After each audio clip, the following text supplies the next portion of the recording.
Bonjour. Allez, l'intro. Ça, c'est fait. Voilà.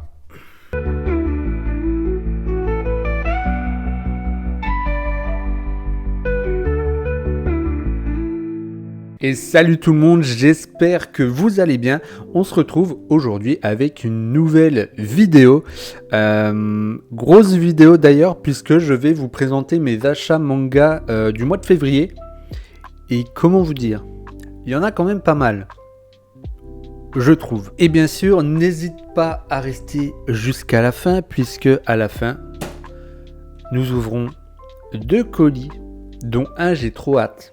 Voilà, je vais vous expliquer tout ça, mais ça sera à la fin, désolé, mais ouais, le watch time et tout, vous connaissez quoi. Et on commence sans plus tarder avec le premier achat qui est Boruto to Blue Vortex, tome 2. J'ai déjà lu le tome 1 et je vous avoue que j'ai été plutôt agréablement surpris. Je m'explique. À la base, Boruto, vous connaissez, si vous avez vu la dernière vidéo, d'ailleurs elle est disponible, n'hésitez pas à y aller, elle est sur la chaîne. Si vous avez vu la dernière vidéo, vous savez que mon top numéro 1 manga c'est Naruto. Et quand Boruto est sorti, je me suis dit, bon, why not? Pourquoi pas? Et là j'ai lu les premiers scans et j'étais là, non merci. Du coup je n'ai pas accroché du tout à Boruto. J'ai essayé de regarder l'animé également, c'était pire encore. Donc je me suis dit, ben non, on va rester sur Naruto, c'est très bien Naruto.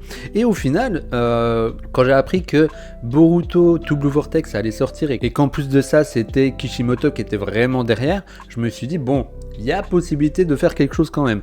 Donc ce que j'ai fait, c'est que je suis allé sur YouTube, j'ai regardé des résumés de Boruto pour comprendre un peu ce qui se passait, et ce qui m'a permis de comprendre un peu mieux ce qui se passait dans To Blue Vortex. Et j'avoue que l'histoire est assez originale. Il y a certains défauts, je l'accorde, mais dans l'ensemble, ça passe.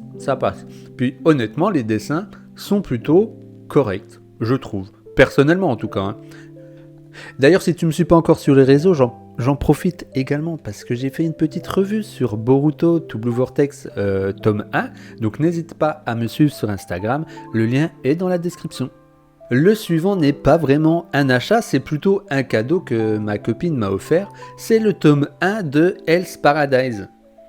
Alors Hell's Paradise, j'avais commencé à regarder pareil l'animé, tout simplement parce que c'est un pote à moi, Torups, qui est sur YouTube et qui m'a dit mon manga préféré à moi c'est Hell's Paradise, je te le recommande. Donc j'ai commencé à regarder l'animé que je n'ai pas terminé et maintenant je me mets au tome 1. Pour ceux qui ne connaissent pas Hell's Paradise, c'est édité par Crunchyroll et on y suit du coup au Japon, époque d'Edo, Gabimaru, le plus puissant des shinobi, croupi en prison. Malgré sa condamnation à mort, aucun bourreau ne parvient à lui ôter la vie. En effet, son initiation lui permet de résister aux plus atroces des tortures. C'est alors qu'il reçoit la visite d'une singulière exécutrice, Sagiri, de la famille Yamada Asemon. Celle-ci lui offre la possibilité d'être innocentée et relâchée, mais à une condition, se rendre sur l'île mystérieuse de Sukhavati et en ramener l'élixir d'immortalité. Voilà, je n'en dis pas plus, si jamais je vous laisse découvrir Hell's Paradise. Numéro suivant, je commence à faire la collection petit à petit, j'ai certes du retard, mais j'avance petit à petit, bien entendu. Je parle de Dendadan. Dendadan, j'ai été agréablement surpris. Au départ, je n'attendais rien du tout. Et en plus de ça, il y a une hype de fou. Et moi, à partir du moment où il y a une hype de fou, ça me bloque un peu, j'avoue. Mais au final, je me suis laissé tenter par l'animé sur Netflix. Et j'ai commencé direct à les acheter. Et franchement, je trouve l'histoire très originale, les personnages sont hyper attachants, voilà. Okarun, j'adore Okarun, j'adore ce mec, voilà. En plus de ça, je suis actuellement, je crois, au tome 4 ou 5, je sais plus, je suis exactement à la fin de la première saison en fait, au niveau de ma lecture, donc j'ai encore pas mal de retard, j'ai plein de questions, donc j'espère que j'aurai les réponses en continuant à les lire, mais en tout cas, très bon manga, je le recommande. Ensuite, je me suis fait avoir par la pub Ouais, sur les réseaux, j'ai vu une publication de ce manga-là, je me suis dit, bah en vrai, pourquoi pas? Je parle de Sanda. Sanda qui est vraiment pas mal, pour le coup. Je ne l'ai pas encore lu, mais il me donne très envie, en tout cas. C'est par l'autrice de Beastar. Je ne sais pas si vous connaissez, la série est disponible sur Netflix. Je vous recommande, en tout cas, Beastar, c'est vraiment pas mal. Et là, on change un peu de registre. Donc l'histoire, c'est quand Kazuchige Sanda est menacé de mort par sa camarade de classe, Shiori, il prend ça à la légère jusqu'à ce qu'elle le poignarde réellement. Son but, pousser le garçon à bout pour qu'il dévoile son identité de Père Noël. Pourtant, ça fait bien longtemps que la fête a disparu et que plus personne ne croit en sa magie. Mais Shiori en est certaine. Oh putain, mais c'est Kazuchige est le dernier descendant de la lignée, et surtout son dernier espoir de retrouver sa meilleure amie portée disparue. Après tout, le Père Noël n'est-il pas censé exaucer les souhaits des enfants? Alors, on est sur voilà, une réadaptation un peu d'un conte de Noël, un peu version manga. De ce que j'ai vu, des images que j'ai vues, il y a de la baston, il y a un Père Noël qui se bat. Je me suis dit, ça a l'air complètement dingue. Il faut que je lise, quoi. Et ben le voilà. Je ne l'ai pas encore lu, mais c'est prévu. Je vous ferai un retour sur les réseaux, ne vous inquiétez pas. Ensuite, qu'avons-nous? Nous avons le tome 1 de Vinland Saga. Vinland Saga, tout le monde m'en parle, je ne connais pas forcément, je vois à peu près l'univers, j'ai vu quelques extraits de l'animé, et je me suis laissé tenter quand tout simplement j'ai appris que le mangaka Makoto Yukimura, oui c'est ça, Makoto Yukimura était au festival d'Angoulême dernièrement.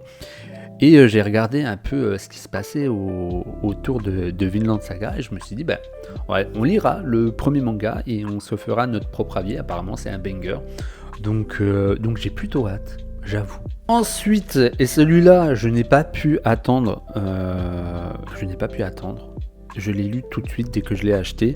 Ça faisait un moment qu'il me faisait de l'œil. C'est... Attendez, j'arrive pas à le choper. Je n'arrive pas à le choper. C'est fou, ça. C'est bien entendu Smile. Bien entendu, comme si c'était logique, ça pouvait être tout et n'importe quoi. Non, c'est pas... Smile, tome 1, qui est vraiment pas mal. C'est un seinen. Et l'histoire est assez originale. Yushi Kamome, un journaliste freelance fauché, peine à retrouver du sens à sa vie depuis le départ de son épouse Megumi. Mais la visite de deux femmes venues prêcher pour une certaine église du sourire éternel va changer le cours de son existence. D'abord réticent à les écouter, un détail finit par l'interpeller. Sur la brochure, il aperçoit son ex-femme, pourtant portée disparue. Yushi se retrouve plongé dans une quête de plus en plus angoissante alors que des cadavres sont retrouvés, le visage mutilé, entièrement nu. Et ben l'histoire, franchement, est vraiment pas mal. Il y a certaines scènes qui me font un peu penser à l'Attaque des Titans. Je vais vous montrer. Donc voilà à quoi ça me fait penser l'Attaque des Titans. Dites-moi que je suis pas le seul, s'il vous plaît. Et là il y a le chat qui miaule. Tu es d'accord toi aussi? Elle est d'accord, ça ressemble à l'Attaque des Titans.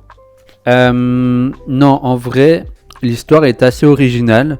On se demande où l'auteur veut nous amener, ou l'autrice, je ne sais pas. Est-ce que c'est une autrice? Ce n'est pas précisé. Ils ne disent pas. Je ferai mes recherches. Là, actuellement, en fait, j'ai acheté que le tome 1 parce que je me suis dit, on ne sait jamais, si ça me plaît pas, je vais pas m'acheter les autres, quoi.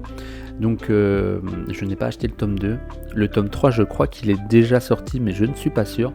Mais en tout cas, pour moi, je le conseille fortement. Si vous aimez tout ce qui est thriller avec un peu de... tout ce qui est un peu secte et tout ça, franchement, allez-y, foncez, vous ne le regretterez pas. Par contre, bien sûr, c'est pour public averti, bien entendu, vous l'aurez compris. Hop. Ensuite, nous passons à The Summer Hikaru Died.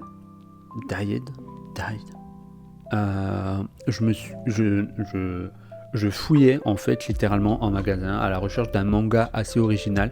Je n'ai jamais entendu parler de ce manga là. Et j'ai lu l'histoire. Je me suis dit, bah en vrai pourquoi pas. Hikaru et Yoshiki sont deux amis d'enfance qui ont grandi ensemble dans un hameau reculé. Mais un jour, les doutes qu'éprouvait Yoshiki depuis quelque temps se confirment. Depuis sa disparition en forêt, 6 mois plus tôt, Hikaru a été remplacé par autre chose. Malgré cet effroyable constat, Yoshiki refuse d'être séparé de son ami. Il fait alors le choix de poursuivre son quotidien aux côtés de cet être à l'image parfaite de Hikaru. Mais au même moment, d'étranges incidents se produisent ça et là dans le village. Je ne sais pas quoi vous dire de plus en vrai. Je me suis laissé tenter par cette couverture qui est tellement simple et tellement efficace que je me suis dit bah en vrai why not, hein, allons-y. On va tester, ça nous coûte rien, mis à part le prix d'un manga. Mais les dessins, ça va. Est-ce qu'il y aurait une... Ouais. Les dessins, ça va. En vrai, ils sont plutôt pas mal. Ouais, bon là, il y a une main, c'est pas très représentatif de l'œuvre. Mais voilà. Et on continue notre lancée avec un achat Vinted cette fois-ci. C'était un intégral. Ça s'appelle Poison City. En fait... Tout simplement, le prix valait le coup. Je crois que je l'ai payé genre 2 € sur Vinted avec les frais de port pour un intégral de tomes. Je me suis dit, bah en vrai, vas-y, ça coûte rien. Je ne connais pas du tout, donc si jamais vous l'avez lu, n'hésitez pas à le dire en commentaire. D'ailleurs, s'il y a d'autres mangas dans cette liste qui vous tentent, n'hésitez pas à me le dire en commentaire. Alors du coup, Poison City, c'est quoi ? Tokyo 2019. À moins d'un an de l'ouverture des Jeux Olympiques, le Japon est bien décidé à faire place nette afin de recevoir les athlètes du monde entier. Une vague de puritanisme exacerbé s'abat sur tout le pays. Cristallisée par la multiplication de mouvements autoproclamés de vigilante citoyenne, littérature, cinéma, jeux vidéo, bande dessinée, aucun mode d'expression n'est épargné. C'est dans ce climat suffocant que Mikio Ibino, jeune auteur de 32 ans, se lance un peu naïvement dans la publication d'un manga d'horreur ultra réaliste, Dark Walker. Une démarche aux conséquences funestes qui va précipiter l'auteur et son éditeur dans l'œil du cyclone. En s'appuyant sur son expérience personnelle, Tatsuya Tatsui, qui a fait apparemment Prophétie et Manhole, je ne connais pas, donc pareil, si jamais vous connaissez, dites-moi en commentaire, nous livre avec Poison City une œuvre fascinante sur la liberté d'expression et les coulisses de la création manga au Japon. Donc ça, c'est beaucoup de... ça relève voilà, de la société, comme c'est expliqué, hein. Il est un peu plus grand qu'un manga classique, mais voilà, en tout cas, je ne me fais pas de soucis sur cette lecture. Ensuite, on arrive à la fin de cette première pile, le tome 10 de Death Note. Et pourquoi le tome 10 de Death Note ? C'est parce que j'avais l'intégrale de Death Note, sauf qu'il me manquait le tome 10. Étant donné que là, actuellement, je suis en train de les relire, je refais une relecture après des années et des années, je me suis dit c'est quand même bien de tous les avoir, quoi, d'avoir toute la collection. Du coup, j'ai acheté le numéro 10. Death Note, c'est quelque chose qui, avec lequel j'ai grandi, un peu comme Naruto, hein, c'était un peu à mon époque un des mangas préférés, qui l'a encore un peu. Par contre, je suis choqué parce que je m'attendais pas à ce que ça soit aussi long par moment. Je n'avais aucun souvenir de ça.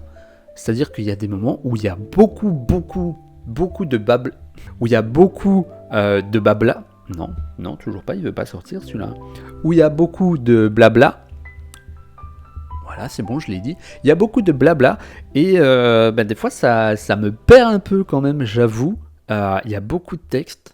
Mais en vrai, ça se fait. Si jamais Death Note, j'en doute fortement, vous ne l'avez pas lu, allez-y, faites-vous plaisir et faites-moi un petit retour de ce que vous en avez pensé. Ensuite, alors, petite explication.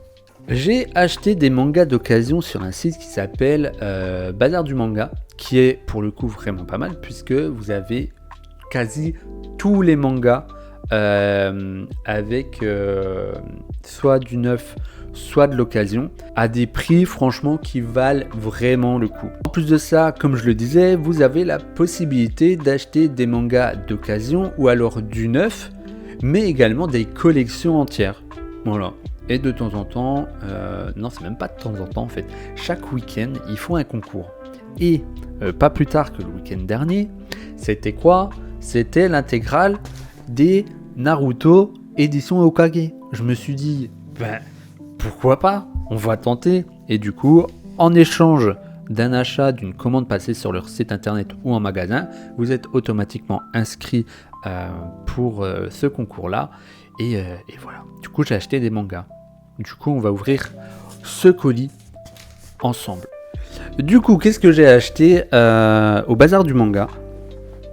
Alors, j'en ai acheté 4. J'en ai acheté 4. Le premier, c'est tout simplement One Piece. Je suis actuellement en train de faire la collection et j'en suis au tome 47.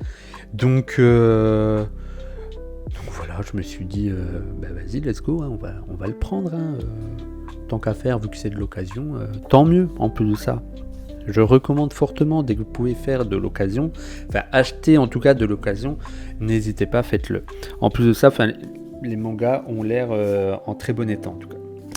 Donc voilà, donc le tome 47 de One Piece, je l'ai acheté, je crois, c'était 4€, il me semble, 4,50€, un truc comme ça.